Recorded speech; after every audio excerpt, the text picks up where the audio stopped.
নমস্কার বন্ধুরা, আজ একটি নতুন রেসিপি নিয়ে চলে এলাম। আজকের রেসিপি ছিল চিংড়ি মাছের মালাইকারি।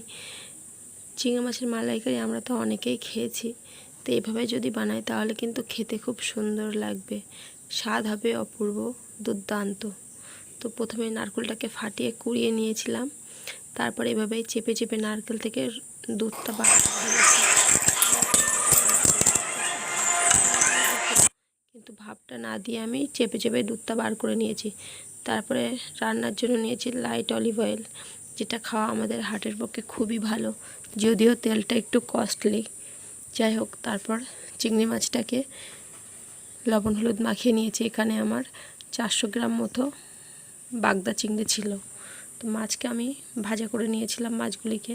তারপর ওই তেলের মধ্যে আর একটু তেল দিয়ে দিয়েছিলাম, শুকনো লঙ্কা ফোড়ন দিয়েছি, আর একটু কাঁচা পেঁয়াজ কুচি করে কেটে নিয়ে কিছুক্ষণ ভাজা ভাজা করে, পেঁয়াজ একটু ভাজা হয়ে গেলে তার মধ্যে পেস্ট করে রাখা মশলাটা দিয়েছি। পেস্ট করে রাখা মশলার মধ্যে ছিল, এটা হলো আদা, রসুন, জিরে, কাঁচা লঙ্কা, শুকনো লঙ্কা। মশলাটা দিয়ে কিছুক্ষণ কষিয়ে নেব। একটু কষানো হয়ে গেলে তারপর এর পাশ দিয়ে একটু জল দিয়ে আরও একটু কিছুক্ষণ কষিয়ে নেব। তারপর ভেজে রাখা চিংড়ি মাছগুলিকে এর মধ্যে ঢেলে দেব।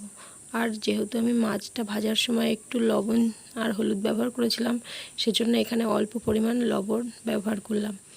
তারপর মাছগুলিকে তেলের মধ্যে দিয়ে আরও কিছুক্ষণ কষিয়ে নিয়ে নারকেলের যে দুধটা বার করে নিয়েছিলাম, সেই দুধটাকে ঢেলে দেব। দুধটাকে ঢেলে একটু নাড়াচাড়া করে নিয়ে যদি জলের প্রয়োজন পড়ে তবে বাটিটা ধুয়ে একটু সামান্য পরিমাণ জল দিয়ে আরও কিছুক্ষণ ফুটিয়ে নেব। তারপর নামানোর আগে একটু টেস্ট করে হালকা একটু চিনি দেওয়া যেতে পারে, চিনিটা অপশনাল, প্রয়োজন হলে দেবেন, না হলে না।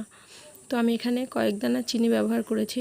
তারপর নামানোর একটু আগেই গরম মশলা আর ঘি দিয়ে নামিয়ে দিয়েছি। এইভাবে একদিন বানিয়ে দেখুন, বলবো খুবই সুন্দর হবে। সত্যি কথা বলতে সবাই কিন্তু খুবই সুন্দর বলেছিল। আর ভিডিওটি কেমন লাগলো অবশ্যই কমেন্ট করে জানাবেন। দেখা হচ্ছে পরবর্তী কোনো ভিডিওতে। ধন্যবাদ।